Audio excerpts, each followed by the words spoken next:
focused on what that is. One, it helps you handle the pressure and expectations, but two, like it keeps you sharp, keeps you growing, keeps you getting better. It simplifies everything. If you just know this is my process, I stick to the way I prepare and perform and recover, then you're thinking about what matters and not letting the rest of the stuff get in your head. So, yeah, I'd always just reverted back to my work. Y'all had a great chemistry. Talk about how tough was it losing Amari? Yeah, I mean, that second year, Amari didn't play. We still made the conference finals. But, Boris Diaw was phenomenal playing the 5, the 4, as a playmaker. Triple doubles left and right, yeah. Steve Nash made it very clear. When the talk turns to the greatest player ever, his answer is Michael Jordan. He did not pause. He did not try to please everyone. He did not give a soft answer just to avoid debate.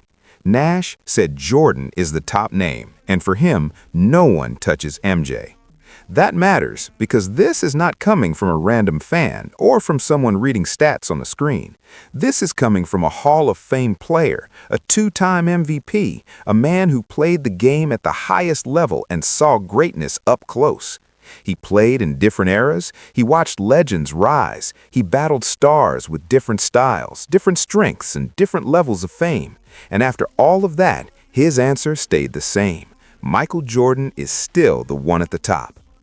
In a time where every sports debate becomes loud and messy, Nash gave a direct answer. Jordan first, then LeBron, then Kobe.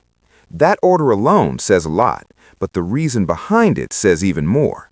What makes Nash's words so strong is that he did not base his answer only on numbers. He talked about something deeper. He talked about what it felt like when Jordan was on the floor. He said Jordan was must-see TV. That means Jordan was not just a player you watched if you had time. He was the reason you stopped what you were doing. He was the reason people sat down in front of the TV and waited. He was the reason games felt bigger than games. In that time, there was no social media pushing every clip every second. There were no phones in every hand sending alerts all day. Yet Jordan still felt larger than life. When he played, the whole sports world seemed to move around him. Kids watched him. Parents watched him. People who did not even follow basketball knew his name. That kind of pull is rare, very rare. Jordan was not just famous. He felt important. He felt like an event. And for Nash, that was one big part of why Jordan stood above the rest.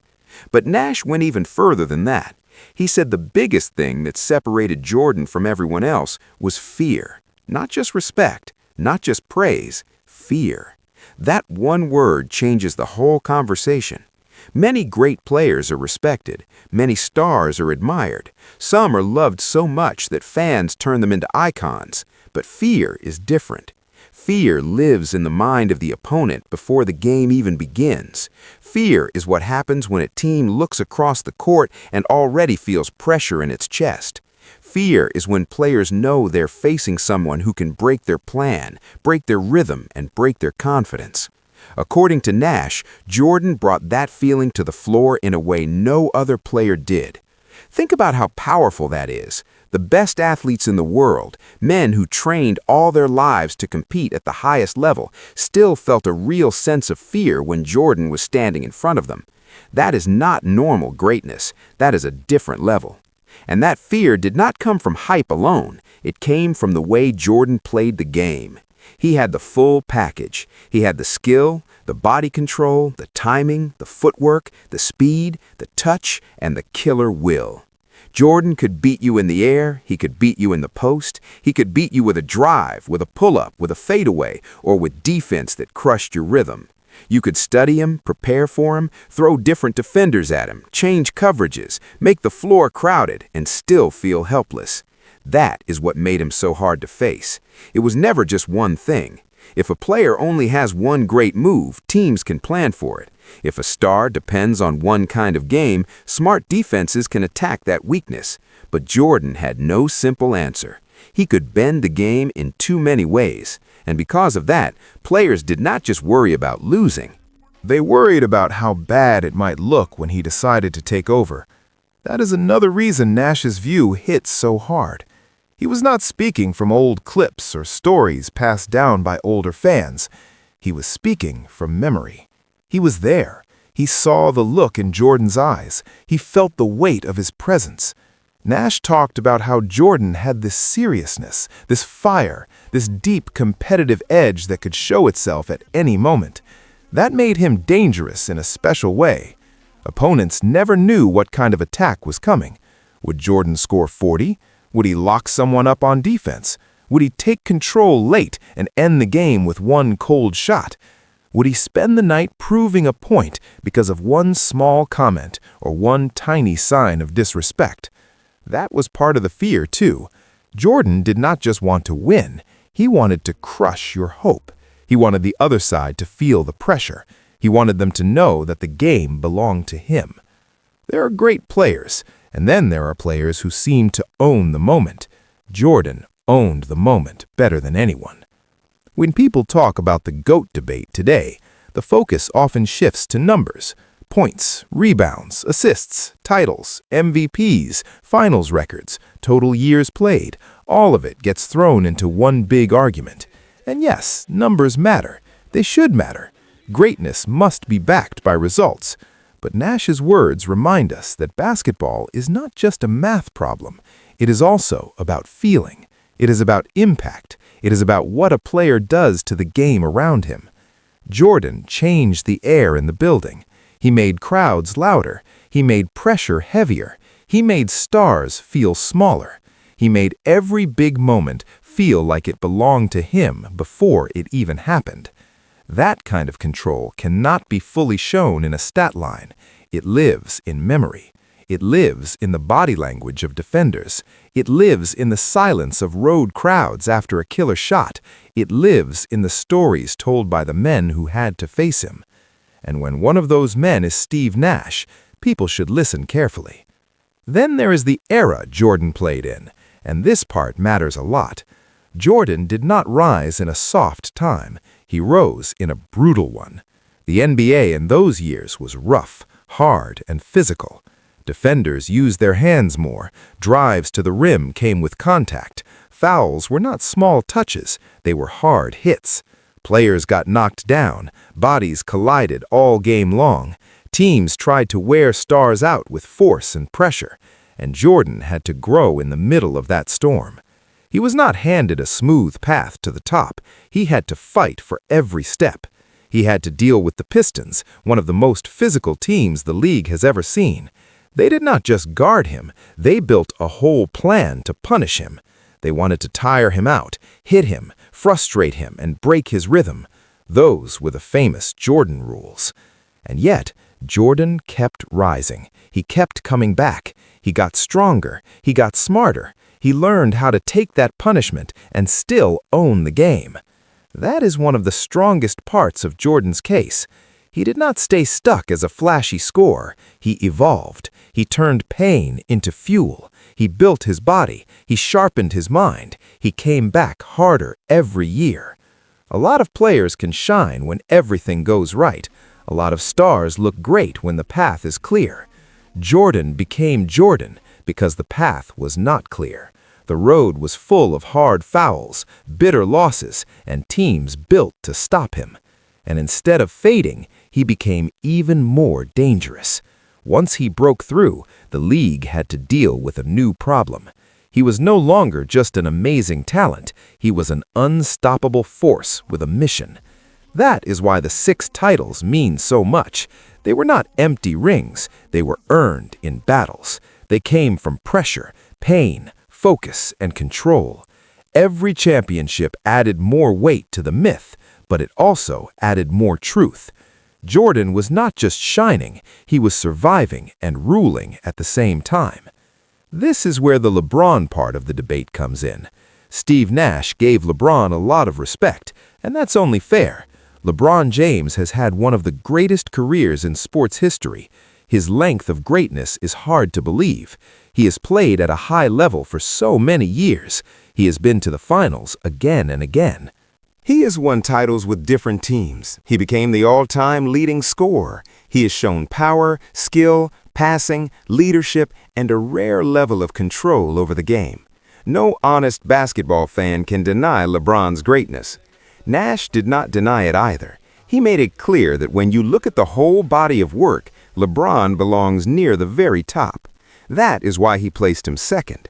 But second is still second. And the reason Jordan stayed above him, in Nash's harness, comes back to something simple. Greatness over time is one thing. Total fear and total dominance are another. Nash's point is not that LeBron is not amazing. It is that Jordan felt different. Against LeBron, teams believed they had a shot. They respected him. They knew how hard the challenge would be. They knew he could control the game in so many ways. But with Jordan, there was a stronger feeling. There was a sense that the ending might already be written. That is a huge difference. LeBron brings pressure. Jordan brought dread. LeBron can break your game plan. Jordan could break your spirit. That may sound harsh, but that is exactly why this debate never goes away. Some people value long life at the top more than anything else. Others value peak power, total control, and that deep sense of fear. Nash clearly falls on the side of peak force and complete command. For him, Jordan's 6-for-6 finals record, his killer edge, and the way he ruled the mental side of the game keep him above everyone else. Then comes Kobe Bryant, and this part is also important because Nash did not dismiss Kobe at all. In fact, he gave him real praise. He said Kobe at his best was right there with any of them, and that makes sense. Kobe had the skill, the footwork, the tough shot-making, the late-game nerve, and the mindset that made fans and players respect him deeply. At his peak, Kobe could take over a game in ways few players ever could. He studied the game with a hunger that felt personal. He attacked with purpose. He lived in the details. And more than almost anyone, he carried the spirit of Jordan into the next era. You could see it in the fadeaway, in the footwork, in the stare, in the cold way he approached the game. Kobe was the closest thing many fans ever saw to Jordan after Jordan. That alone says a lot about how special he was. But even here, Jordan still stands above. Kobe himself never hid from that truth. He learned from Jordan. He studied him. He copied parts of his game. He built his own greatness with Jordan as the model. That does not lower Kobe. It shows how high Jordan was. Kobe became a legend, but Jordan was the first fire. Kobe was the echo of that fire in a new age. Nash's ranking shows that clearly. Jordan first, LeBron second, Kobe third. And that order was not meant as disrespect to Kobe. It is a way of saying that even one of the fiercest players the game has ever seen was still chasing the standard Jordan created. Kobe's greatness is real, his legacy is huge, but Jordan remains the measuring stick, the original force that changed what the game looked and felt like at the highest level. Another reason Jordan still sits at the top is his cultural power. This is bigger than basketball. Jordan turned the sport into something global in a way that still shapes the game today. He became more than a superstar. He became a symbol. His shoes, his style, his image, his walk, his confidence, everything around him carried weight. For millions of fans, Jordan was the face of basketball itself. Even people who never watched a full Bulls game knew who number 23 was. That kind of reach matters in the GOAT debate because greatness is not only about what happens in the box score, it is also about how far your shadow stretches. Jordan's shadow stretched across the world. It touched fashion, culture, ads, highlights, posters, playgrounds, and dreams. Kids wanted to shoot like him, move like him, dress like him, and believe like him.